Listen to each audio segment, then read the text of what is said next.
Ẹ káàbọ̀ sórí ìkànnì yìí. Tó bá jẹ́ ìgbà àkọ́kọ́ tí ẹ ń bá mi pàdé rèé, ẹ bá mi like, ẹ comment, ẹ share, kẹ́ subscribe. Àwọn ohun tí ẹ máa wò lórí ìkànnì yìí, òun ni àwọn ohun tí ó ń lọ láwùjọ wa tó sì máa kọ́ wa lọ́gbọ́n. Ẹ máa bá mi ká lọ. Ẹ ṣáà máa wò wọ́n ràn, ìlara ní í ṣe wọ́n, ní onílara ò ní tẹ́gbẹ́, alábòsí ò lè ní lárí láéláé. They know that they are totally failed and they will continue fail in Yorùbá land. Àṣírí Gani ti tú, àṣírí OPC Gani ti tú. Mo tún gbọ́kàn lẹ́nìí nínú family bàbá Fẹ́dí Fáṣẹ̀hùn. Wọ́n ní nígbà tí bàbá Fẹ́dí tán ṣòkú bàbá, wọ́n lé Gani bẹ́ẹ̀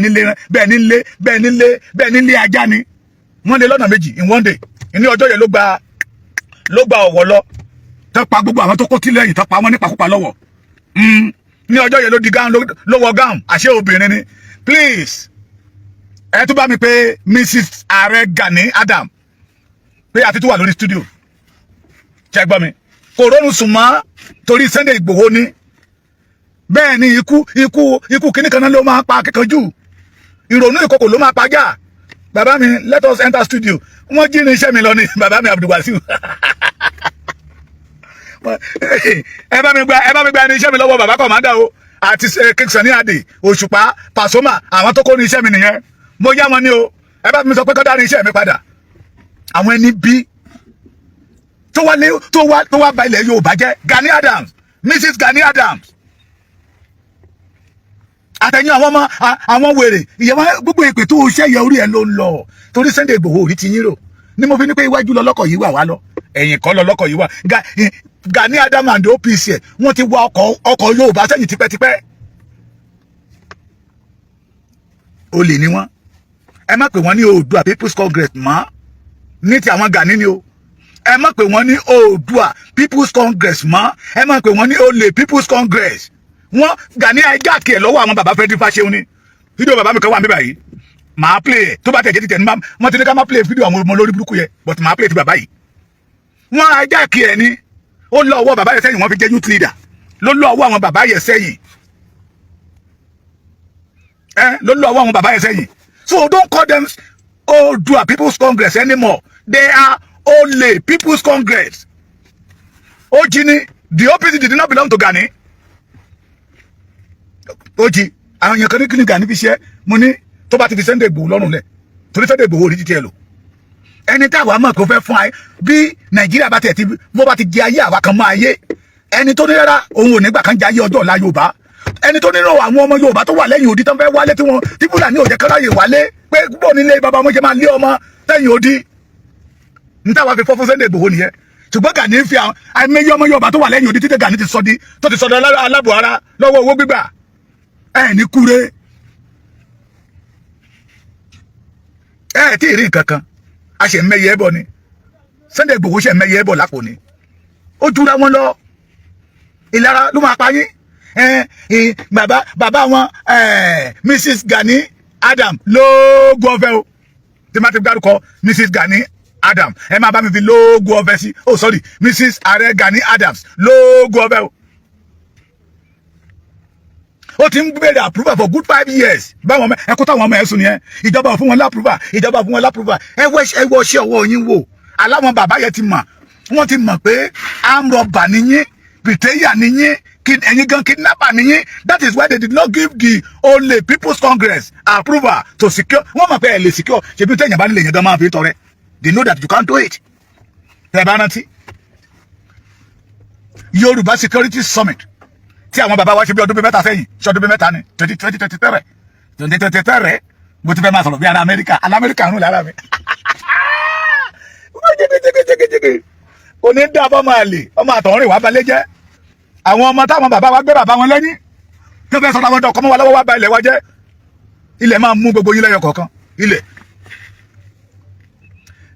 kábíyèsí Ajérò ló kọ́kọ́ sọ wípé gbogbo ilé ìta ń ṣe yìí a ní ọmọ kan tó kájọ ẹ̀ tó dẹ̀ ní àwọn èèyàn lẹ́yìn tó lè ṣe é ẹjẹ́ àpẹ Sunday Igboho níbi tó dúró sí ló ṣèkó bí ikú ọdí dẹrẹ ajakẹwà tá a máa ń pè ní ẹja yọjá lọ́dọ̀ wa lẹ́kìtì nílùú ẹ̀yìn tó bá ti wà lórí omi wọn máa ní lórí omi ní tó bá ti rẹjọ ọjọ́ ìkọ́ ẹ̀yìn rẹ ló máa fi gbé nígbà tí wèrè máa gba máìkì ṣe ẹ̀ rò pé ó wà lára àwọn tó ja First World War, Second World War, Third World War ló bá bẹ̀rẹ̀ ìtàn ló bẹ̀rẹ̀ ìtàn ló ń pàtẹ́yẹ lọ́rọ̀ yìí wíìdí Adékẹ́mi dòdò ń dáwà ìwọ òdòdó ń dáwà kankan. You are one of the ògbólógbò ọmọ àlè in Yoruba land. Get out. You are not belong to this case. Ló pàtàn lọ, we must strategize, àwọn tó dẹ̀ ń pa wá ń pa wá. We must do this, we must do that, àwọn tó dẹ̀ ń pa wá ṣe kí ni wọ́n ń pa wá lọ. Làwọn kábíyèsí yẹ wá ní pé olórí burúkú lélẹ́yìí kò ní nǹkan kan ṣe. Lára àwọn kábíyèsí tó wà ń bẹ̀ yẹ àárín nínú wọn tó máa jẹ́ ọ̀rẹ́ bàbá Fẹ́mi Fáṣẹ̀hùn. Tẹ́ bá rántí àwọn kábíyèsí yẹ wọnú ìyẹ̀wù lọ kó tó padà wá. Àárín nínú wọn tó máa jẹ́ ọ̀rẹ́ bàbá Fẹ́mi Fáṣẹ̀hùn. Àárín nínú wọn tó máa mọ̀ bí wọ́n ṣe dá OPC ilẹ̀ fún ìjàngbara ilẹ̀ Yorùbá tí Gani sọ di kọ́pìnì káwókáwó tó fi ń bá Jonathan ṣe ní ìgbà yẹn lọ́hùn. Nígbà táwọn bàbá yẹn máa jáde wọ́n ní ẹja kó Sunday Igboho wọlé. Nígbà tó pé ọlọ́mọ ẹ̀yin tí ẹ jẹ́ ti Sunday Igboho ẹ sọ fún Sunday Igboho ṣe pé Sunday Igboho náà ní ojú kòkòrò ògo ti pọ̀ jù. Irú ògo yìí kò lè ṣe kí Gani má lára ẹ̀ kí àwọn ọmọ ogun 5 million máa sunkún. Sunday Igboho ti gbónú lójú gbogbo wọn. Májàsọ láti gbónú lójú gbogbo wọn. Bó wúkọ́ ọmọ Yorùbá máa tẹ̀lé làwọn kábíyèsí yẹn ni ọmọ wa ó wá ṣòkú ìyá ẹ̀ ṣùgbọ́n ti padà síbi tó wà. Ẹ jẹ́ ká gbé wọlé. Nígbà tó wọlé ó ní ẹ̀yin bàbá mi mo kí yín ẹ̀yin náà lọ sọ wípé kàkà kíkí ni wọ́n ṣakápọ̀ ẹ̀kọ́ kálukú ayé àṣọdẹ títí ẹ̀ lọ́tọ̀ọ̀tọ̀ ni. Àkókò dé láti gbára wa lọ́wọ́ àwọn ẹni bíi Sáàmà. Ẹ̀yin bàbá mi ẹ̀yin orí adé gbogbo ohun tí mo ń béèrè lọ́wọ́ yín àtìlẹ́yìn yín èmi ò fowó ẹ má fún mi lówó àtìlẹ́yìn yín ni mo fẹ́. Nígbà tí kábíyèsí Ọ̀nìrìṣà máa gbé máa ẹ pàtẹ́wọ́ fún Sunday Igboho, ẹ pàtẹ́wọ́ fún Sunday Igboho, ẹ pàtẹ́wọ́ fún Sunday Igboho. Bàbá yẹn pé ẹ pàtẹ́wọ́ fún Sunday Igboho yẹn more than 1 million. Ìyẹn náà tó ká máa lára ìyà. Oh my God. Ẹ pàtẹ́wọ́ fún Sunday Igboho. Àwọn orí adé gbogbo wa bẹ̀rẹ̀ sí pàtẹ́wọ́. Nígbà tí wèrè tó wà lọ́dọ̀ wọn tó ń sọ̀rọ̀ bàbá ò ní kẹ́ pàtẹ́wọ́ fún.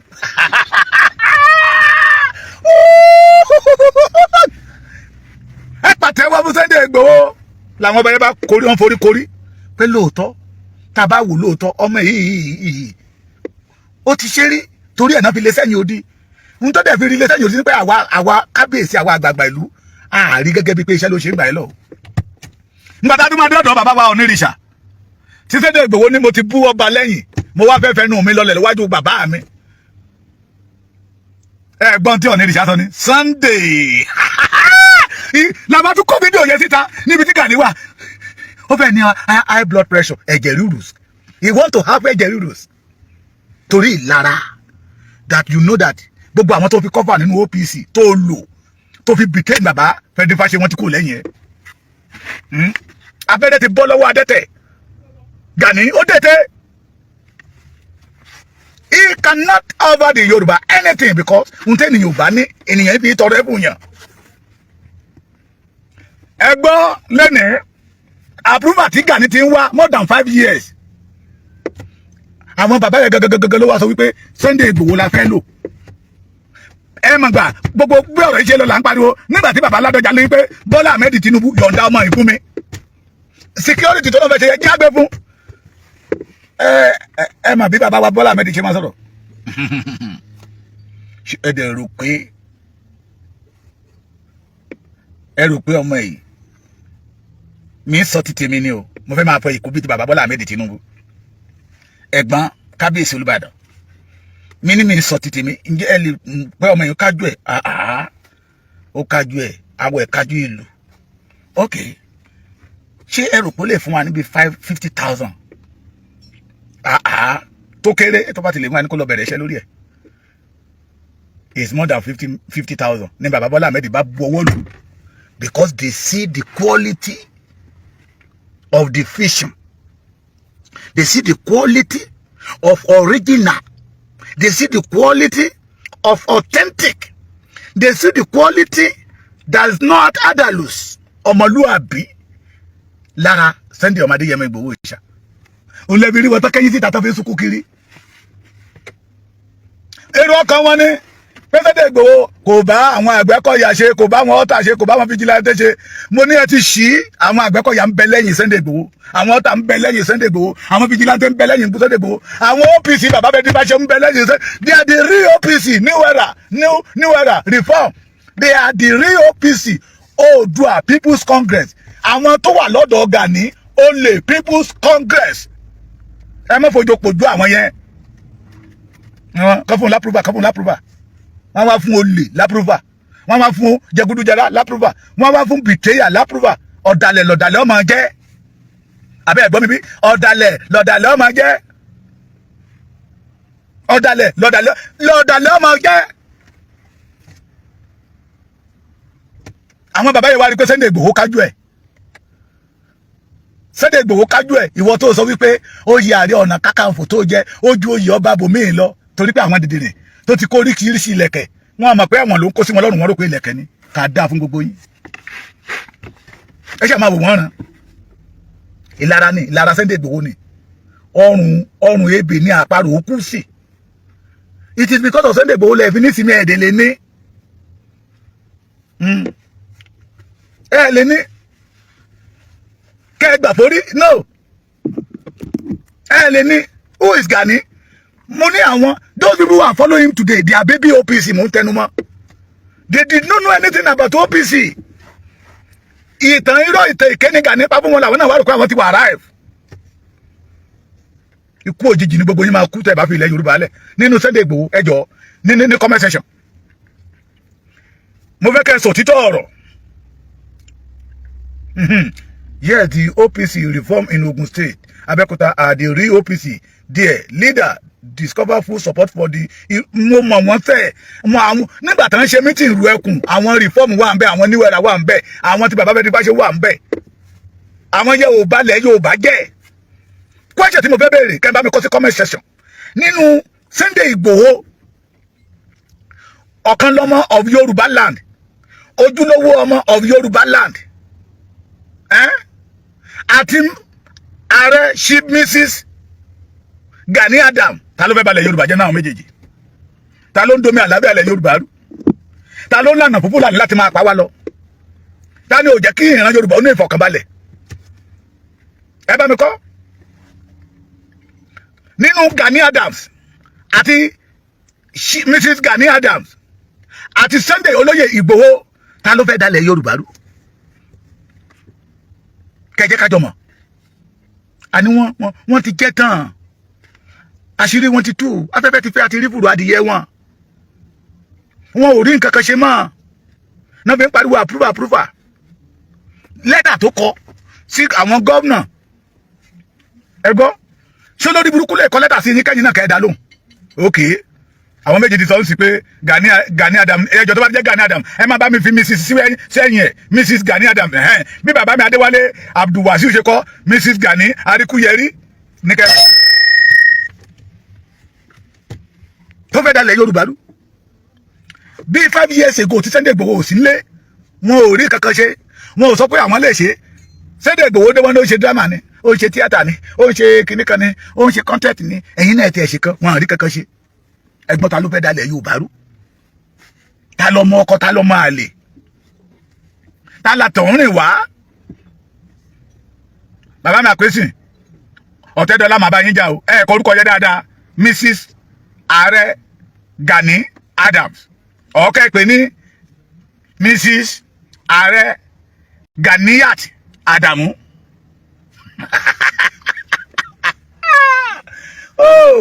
òtítọ́ ló máa lékè irọ́ òtítọ́ ló máa lékè irọ́ ọmọ Adéyẹmọ o máma yí wá padà o òtítọ́ ló máa lékè irọ́ òtítọ́ ló máa lékè irọ́ ọmọ Adéyẹmọ o máma yí wá padà o. mo ti ń sọ̀rọ̀ yẹn ti pẹ́ apẹ Gani ó ní kí Yorùbá lọ wá 20 billion wá wọ́n pe Sunday Igboho lọ́wọ́ kan ló embrace ẹ̀ ẹ bá mi bí Gani léèrè ní Arigidi tó ń claim Arigidi ìlú ìyá ẹ̀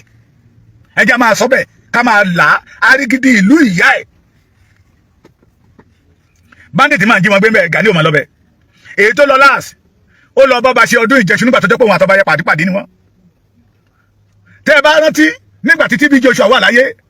anytime tó bá ti ń ṣe Arigidi day bíi bọ́ọ̀ ni òun máa kógun lọ bẹ̀ ìyẹn máa kó ayọ̀ lọ nígbà tó bá rí pé òun dé ìlú TB Joshua làwọn èèyàn mú embrace torí òun máa kó owó lọ á kó ráìsì lọ á kó oúnjẹ lọ á tún pé àwọn doctors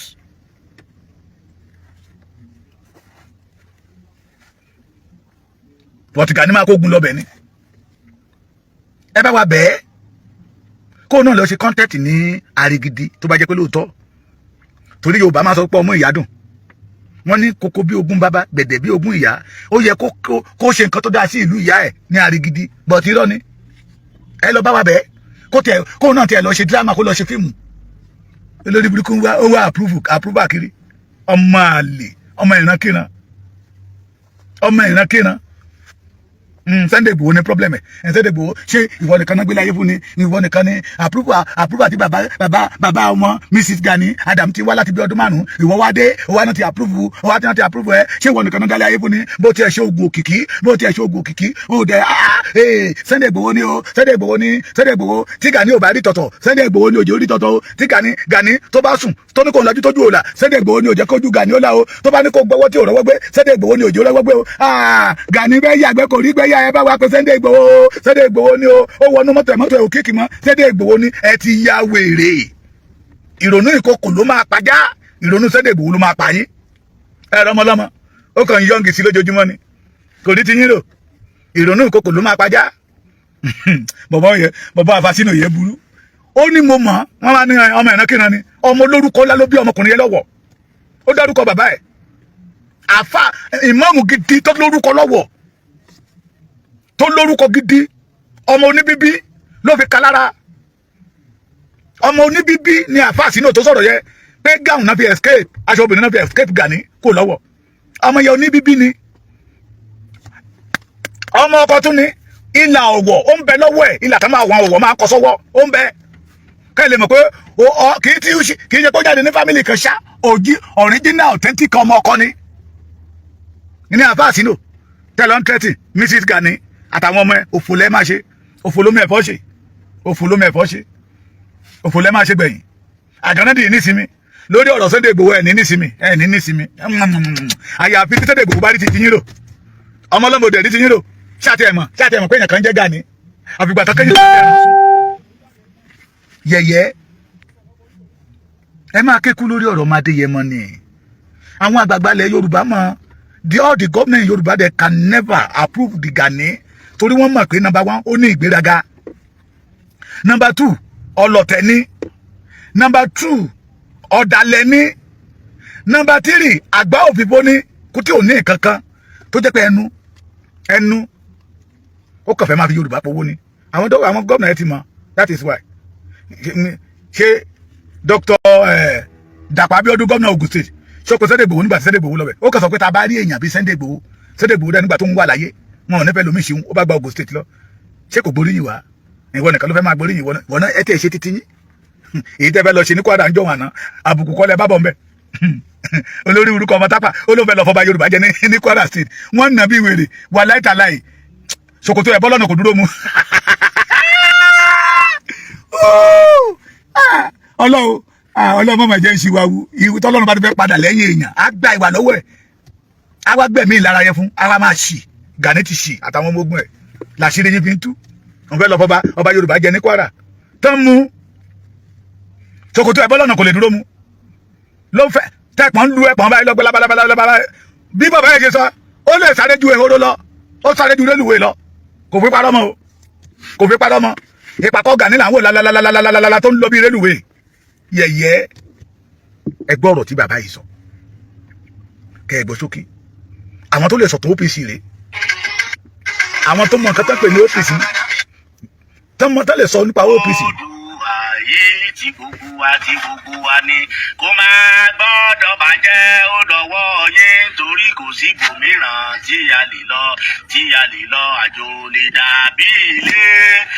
ilé o ẹ jẹ́ ká sowọ́pọ̀ ká fi mọ̀ ṣọ̀kan ó yá gbé kémi gbé ẹ jẹ́ ká jọ gbé kémi gbé ẹ tún bá mi gbé kémi gbé ọmọ Odùduwà ni mí tọkàntọkàn ọmọ Odùduwà ni mí tọkàntara ọmọ Odùduwà ni mí tọkàn tí gbogbo ara ẹ̀yin ńkọ́ ọmọ Odùduwà ni wá mo kí gbogbo ẹ̀yin ọmọ kóòtù òjìrè ẹ̀yin ọmọ Odù tó dá ìwà ẹ̀yin ọmọ Odù tá ìbínú dá pé ẹ kú ọjọ́ gbogbo ẹ kú rògbòdìyàn lù ẹ kú bílù ṣe rí lọ́tún lọ́sì ẹ kú akitiyan ẹ kú ọmọnìyàn ṣe mo kí gbogbo ẹgbẹ́ látòrí ẹgbẹ́ ọdẹ tí ń bẹ kí ẹgbẹ́kẹ́gbẹ́ tó wà association association of hunter mo kí gbogbo yín pé ó sòkú ikú ẹran ayé ọmọ ènìyàn ọdẹ ọmọ tí òkú lọmọ rúkọ ẹran wálé ni òun àní rúkọ ọdẹ láti òkú wálé o mo kí gbogbo yín o mo kí gbogbo ẹ̀yin ọmọ àgbẹ̀ ẹ má bá mi like ẹ má bá mi love ẹ pé ẹ kó ojúmọ́ lé yín o pé bẹ́ẹ̀ tẹ́ fáwọn ní gift ẹ má bá mi like ẹ má bá mi love ẹ. yọba wa ṣe mo wá kí gbogbo ẹ̀yin ọmọ ìyá mi pátápátá nínú ẹgbẹ́ Ọ̀túnba Ganiu Adams Igi Àdùbí wípé Oòduà ni mí o tọkàntọkàn ẹ̀yin ńkọ́ Oòduà ni wá àdúrà wọ́n gbà mo kí ẹ kú gbìyànjú gbogbo ẹ̀yin ọmọ OPC ẹ̀ ń jáde lọ́tùn lósì nípasẹ̀ rògbòdìyàn tí ń ṣẹlẹ̀ lórílẹ̀‐èdè Yorùbá tí agbójú agan sí ọmọ Adéyẹmọ tí ọmọ Odùduwà rí ọmọ Adéyẹmọ ní ọ̀tá tí ẹ ti gbàgbé ìbúra àná nígbà tá a máa búra nígbà tí OPC ń jẹ́ OPC gbogbo ọ̀pọ̀lọpọ̀ yín tẹ̀ ń jáde wáyé ọmọ gànfẹ́ lẹ̀ ń ṣe wígáǹsì táwùtù ní báàgì lẹ̀ ń já lóṣòdì ní Mùṣín olè lẹ̀ ń já ẹ̀yin ọmọ dáradára òfò yìí tẹ wá ń jáde ní ìsìn tẹ ń bẹnu tẹ̀m̀bẹ̀lẹ̀ lu Adéyẹmọ Adéyẹmọ kọ́ lẹ̀ ń bá jà o àwa tá a ṣiṣẹ́ fún Ọ̀túnba Gani Adams Oòduà ńlẹ̀ ń bá jà àwa tá a ń bẹ pẹ̀lú gbogbo lẹ̀ ń bá jà mo ṣe rẹ gbogbo ẹ̀yin ọmọ Ọ̀túnba Gani Adams tí ọpọlọ yín bá pé tẹ mọ tẹ ń ṣe pé kẹ ẹ bójú wẹ̀yìn wò kẹ ẹ rántí ìgbà ká bẹ̀rẹ̀ àwa pẹ̀lú Frederick Fashion ẹ má jẹ́ àgbàgbé pé sábàbí Ọ̀túnba Gani Adams ń ló sọ ẹgbẹ́ Frederick Fashion ló sọ di òkùnkùn tí wọn fi gbọ́ Frederick Fashion ẹgbẹ́ OPC mọ́ lénìí ọpọlọ yín tó bá pé tí ọpọlọ yín wà lọ tó bá jẹ́ correct student láti ìgbà ìwàṣẹ tó OPC ti bẹ̀rẹ̀ tó jẹ́ legit tí ì ṣe pé ìkànnù yín àbí gbogbo yín ọ̀pọ̀lọpọ̀ tẹ́ ń jáde tó jẹ́ pé ọmọ ta ní ọmọ gáràjì ní ìwàkiwà lẹ wù tá a mú tá a discipline yín tá a wá wù ọmọ Yorùbá ní ẹ lè padà wúlò lọ́la tá a fi dà ìmọ̀ mọ́tọ́ tá a sì búra fún ẹ̀yin náà lẹ wá jáde ẹ̀yin nìkan dáa náà tẹ wá jáde lónìí tẹ́ ń bú ọmọ Adéyẹmọ ọmọ Adéyẹmọ lẹ ń bú àwọn sanku nínú ẹgbẹ́ Ọ̀túnba Gani Adams ti ń bẹ pẹ̀lú ọmọ Adéyẹmọ àwọn lẹ ń bú àwọn òde níbo mi tá à ń lọ torí ti adé ló ti tọ́nu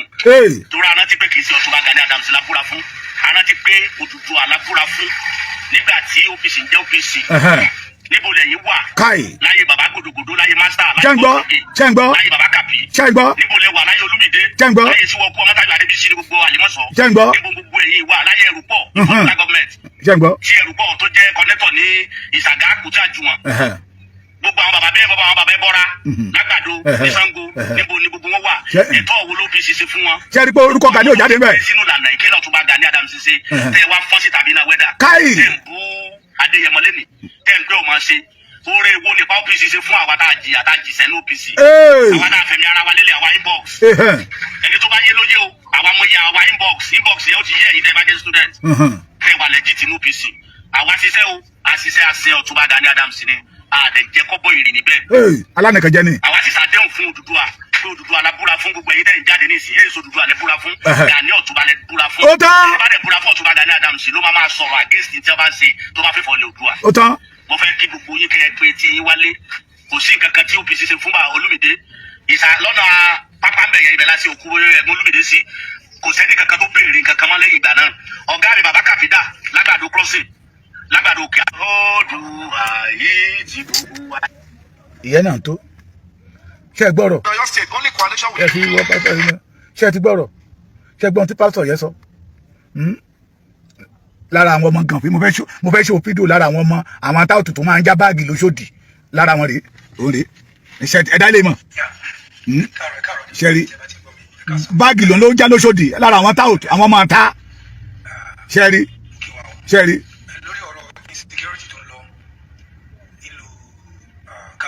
ṣe rí pé ọ̀rọ̀ kan ò dá lẹ́nu ẹ̀ wọ́n ń kọ́ fún ni.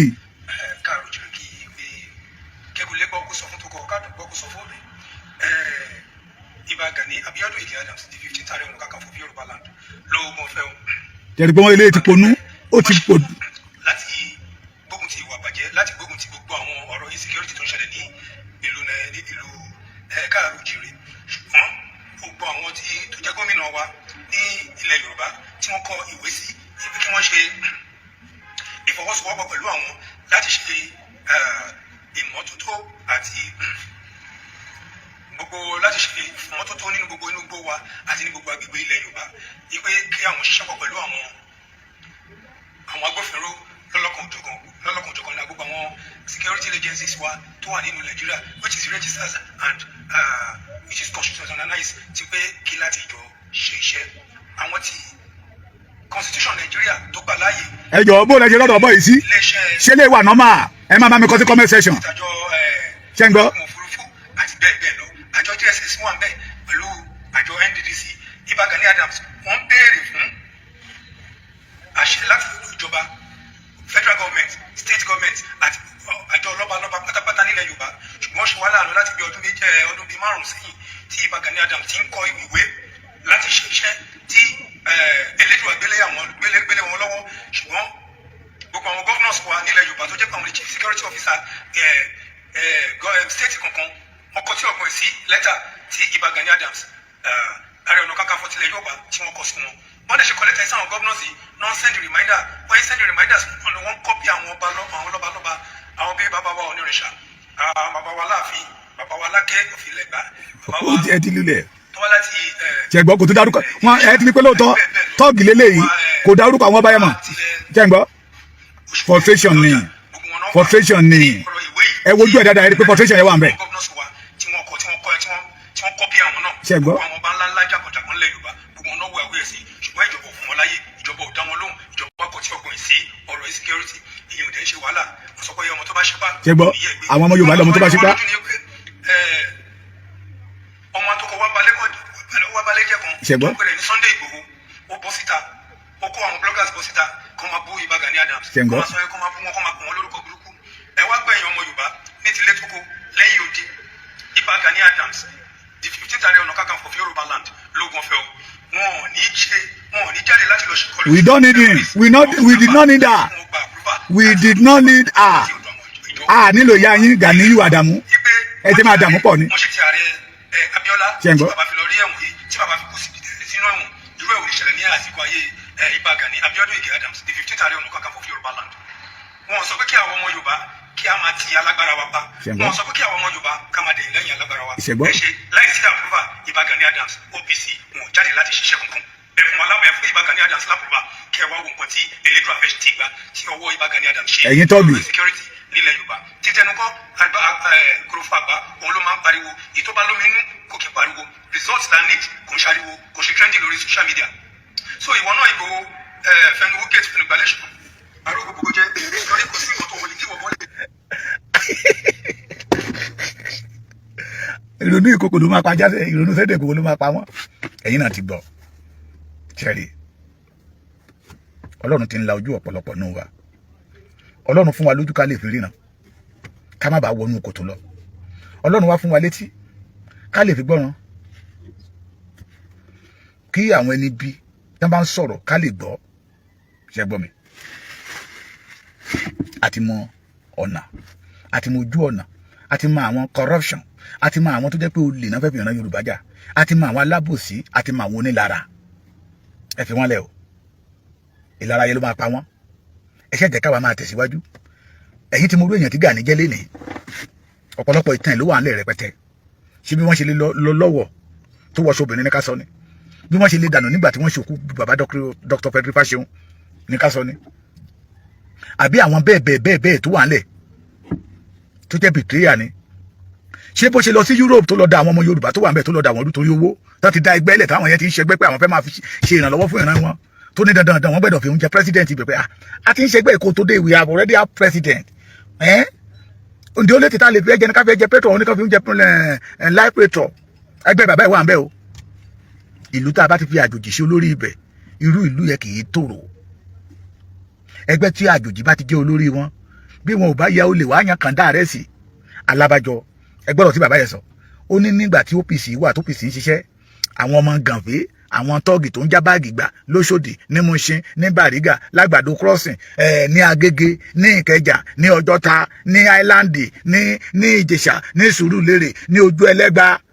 àwọn ní Gani kó sínú ẹgbẹ́ tó ń pè ní OPC that is why I call them Only People's Congress